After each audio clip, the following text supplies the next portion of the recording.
الحمدللہ رب العالمین والصلاة والسلام علی سید المرسلین۔ معزز طلبہ کرام، منصوبات 12 قسم کے اسماء ہوتے ہیں: مفعول بہ، مفعول مطلق، مفعول لہ، مفعول فی، مفعول مع، حال، تمییز، مستثنی، افعال ناقصہ کی خبر، ما اور لا کی خبر، حروف مشبہ بالفعل کا اسم اور لا نفی جنس کا اسم۔ ان میں سے آخری 4 تو بیان کیے جا چکے: افعال ناقصہ کی خبر، ما اور لا کی خبر، حروف مشبہ بالفعل کا اسم اور لا نفی جنس کا اسم۔ آج آپ کے سامنے انشاءاللہ مفعول بہ کے بارے میں بیان کیا جائے گا۔ یاد رکھیے، منصوبات یہ منصوب کی جمع ہے۔ منصوب اس اسم کو کہتے ہیں جس پر نصب ہو، اور اس سے مراد وہ اسماء ہیں جن کو فعل بطور مفعول نصب دیتا ہے۔ تو 5 مفعول جن کو مفاعل خمسہ کہتے ہیں، ان میں سے پہلا ہے مفعول بہ۔ مفعول بہ سے مراد وہ اسم جس پر فاعل اپنا فعل واقع کرے اور فعل متعدی اسے نصب دے، جیسے ضربت زیدن، میں نے زید کو مارا۔ اب مفعول بہ، اس مثال میں زیدن یہ مفعول بہ ہے۔ مفعول بہ کے بارے میں چند اہم قواعد بیان کرنے سے پہلے اس کی کچھ تفصیل عرض کرتا ہوں۔ مفعول بہ کی بنیادی طور پر 2 قسمیں ہوتی ہیں: صریح اور غیر صریح۔ مفعول بہ صریح کی تعریف یہ ہے کہ وہ اسم جو بغیر کسی تعویل کے اور بلا واسطہ حرف جر کے واسطے کی بغیر مفعول بہ واقع ہو، جیسے اکلت خبزن۔ اب اس میں خبزن جو ہے یہ بغیر کسی تعویل کے اور بغیر حرف جر کے واسطے کے اکلت کا مفعول واقع ہو رہا ہے، اسے کہتے ہیں مفعول بہ صریح۔ اور مفعول بہ غیر صریح کی تعریف یہ ہے کہ وہ اسم جو تعویل کے ساتھ یا حرف جر کے واسطے کے ساتھ مفعول بہ واقع ہو۔ اس کی 3 صورتیں ہیں۔ ایک تو یہ ہے کہ جملہ مفرد کی تعویل میں ہو کر مفعول بہ بنے، جیسے علمت انک عالم۔ اب اس مثال میں دیکھیے، انک عالم، یہ پورا جملہ مفرد کی تعویل میں ہو کر علمت کا مفعول بن رہا ہے۔ اب انک عالم کیسے مفرد کی تعویل میں ہے، یہ آپ کو حروف مشبہ بالفعل کے سبق میں بیان کیا جا چکا ہے کہ ان حرف مشبہ بالفعل اپنے اسم اور خبر سے مل کر یہ بن جائے گا مفعول، مفرد کی تعویل میں یہ ہو گیا۔ دوسرا ہے کہ جملہ مصدر کی تعویل میں ہو کر مفعول بہ بنے، جیسے زعمت ان تفوز۔ ان جب مضارع پر داخل ہوتا ہے تو اسے مصدر کی تعویل میں کر دیتا ہے، تو یہ ان تفوز مصدر کی تعویل میں ہو کر یہ زعمت کے لیے مفعول بہ واقع ہو رہا ہے۔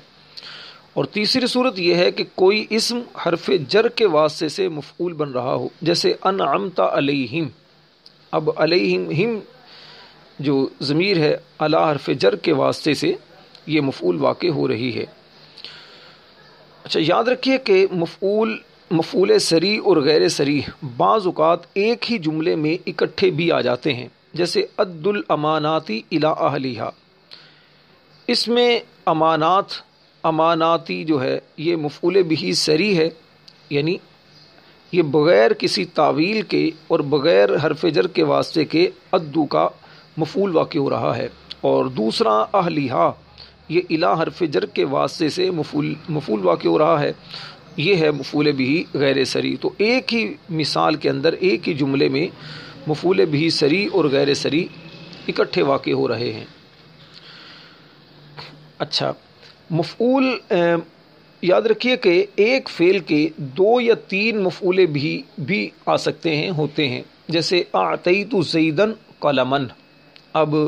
اعطیت جو فعل ہے، زیدن اس کا پہلا مفعول اور قلمن اس کا دوسرا مفعول۔ اور دوسری مثال اعلمت زیدن بکرن فاضلا، اس میں 3 مفعول واقع ہو رہے ہیں ایک ہی فعل کے، اعلمت ایک ہی فعل کے 3 مفعول آ رہے ہیں۔ اس کے بعد ایسا فعل مجہول ہو تو اس کا پہلا مفعول نائب الفاعل اور باقی مفعول بہ ہوں گے، جیسے اوتیا زید قلمن، اب اس میں زید اوتیا کا نائب الفاعل اور قلمن اس کا مفعول بہ ہوگا۔ اسی طرح اعلم زید بکرا فاضلا، تو اس میں زیدن جو ہے اعلم فعل مجہول کا نائب الفاعل ہوگا اور بکرا فاضلا یہ دونوں اس کے مفعول ہوں گے۔ اسی طرح ایک بات یہ بھی ذہن میں رکھیں کہ عام طور پر مفعول بہ یہ فعل اور فاعل کے بعد آتا ہے، عام طور پر تو ایسا ہی ہوتا ہے جیسے نصر زید عمرا،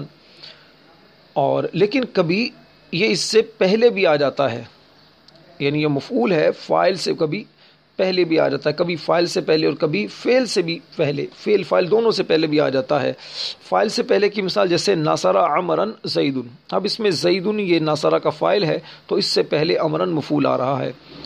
عمرا نصر زید، اب اس مثال میں دیکھیے کہ عمرا نصر زید یعنی فعل اور فاعل دونوں سے پہلے آ رہا ہے۔ اسی طرح ایک بات یہ بھی ذہن میں رکھیں کہ مفعول بہ موصوف یا مضاف بھی ہوتا ہے، کبھی جو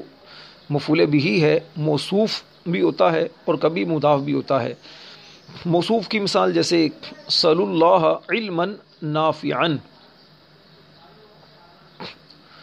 اب اس مثال میں مفعول بہ وہ موصوف واقع ہو رہا ہے،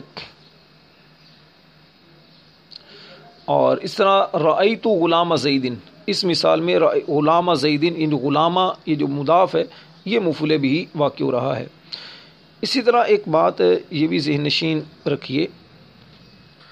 جس طرح آپ کو بیان کیا گیا کہ اصل تو کلام کے اندر یہی ہوتا ہے کہ مفعول بہ فعل اور فاعل کے بعد آئے، لیکن کبھی مفعول بہ جو ہے یہ فاعل سے اور کبھی فعل سے بھی پہلے آ جاتا ہے، اس کی مثالیں بیان کی گئیں۔ 3 صورتیں ایسی ہیں کہ جن میں مفعول بہ کو فاعل پر مقدم کرنا واجب ہے، ضروری ہے۔ پہلی صورت تو یہ ہے کہ جب فاعل کے ساتھ ایسی ضمیر متصل ہو، ملی ہوئی ہو جو مفعول بہ کی طرف لوٹ رہی ہو، تو ایسی صورت میں مفعول بہ کو فاعل پر مقدم کرنا یہ واجب ہے، جیسے قرآن پاک میں ہے ابتلا ابراہیم ربہ، اس میں دیکھیے کہ ربہ یہ جو ربہ ہے ابتلا کا فاعل ہے اور اس کے ساتھ ہو ضمیر متصل ہے جو کہ ابراہیمہ کی طرف لوٹ رہی ہے، تو ایسی صورت میں مفعول بہ کو فاعل پر مقدم کرنا واجب ہے۔ دوسری مثال، دوسری صورت،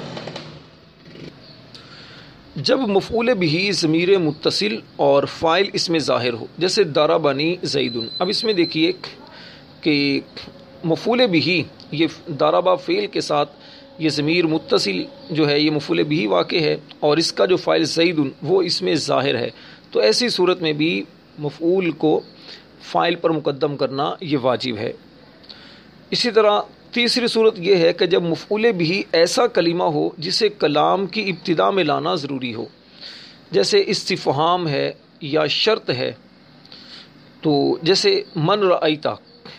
اب من رأیتا میں اب دیکھیں کہ من یہ ایسا کلمہ ہے کہ جس کا ابتدا میں لانا ضروری ہے، تو ایسی صورت میں بھی رأیتا میں تاضمیر دیکھیے رآ کا فاعل ہے تو اس سے پہلے مفعول کو لانا یہ واجب اور ضروری ہے۔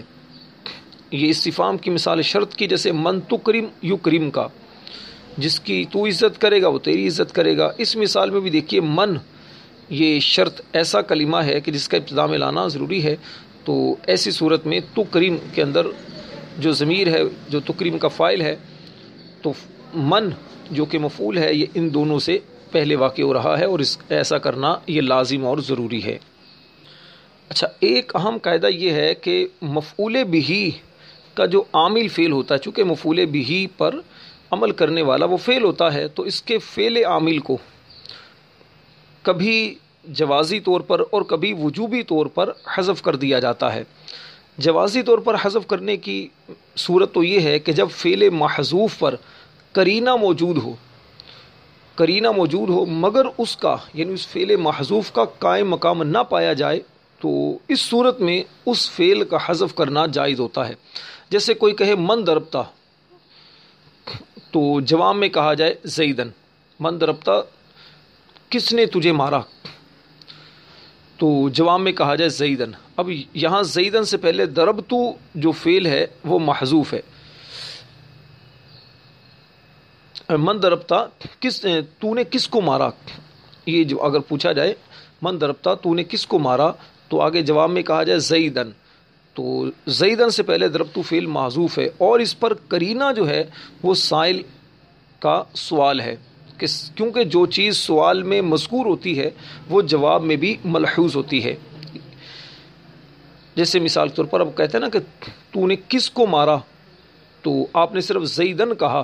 جواب دیا، تو زیدن تو اس قرینہ اس بات پر ہے کہ جب اس نے آپ سے سوال کیا کہ آپ نے کس کو مارا اور آپ نے زیدن صرف کہا، زید یعنی زید کو، تو انڈرسٹوڈ ہے کہ آپ کے اس جواب کے اندر وہ سوال کا بھی لحاظ رکھا گیا ہے کہ یعنی ضربت زیدن، میں نے زید کو مارا، تو فعل کو یہاں پر حذف کرنا یہ جائز ہے۔ لیکن اس کی صورت کیا ہوگی؟ صورت یہی ہوگی، اس کو ذہن نشین کر لیں کہ جب فعل محذوف پر قرینہ موجود ہو، اگر قرینہ موجود نہ ہو تو ایسی صورت میں فعل کو حذف کرنا پھر جائز نہیں ہوگا، اور جب قرینہ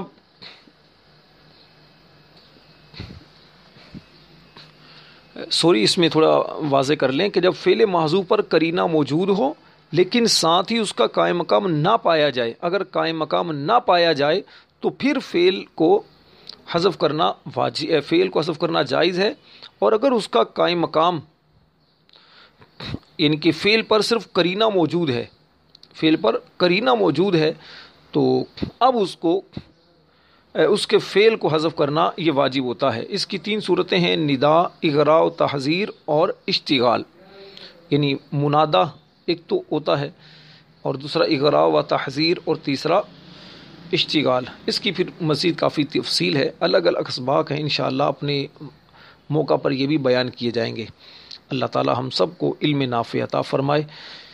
علم کی جو مشکلات ہیں ہم پر آسان فرمائے۔ صلو علی الحبیب صلی اللہ تعالی علیہ وسلم۔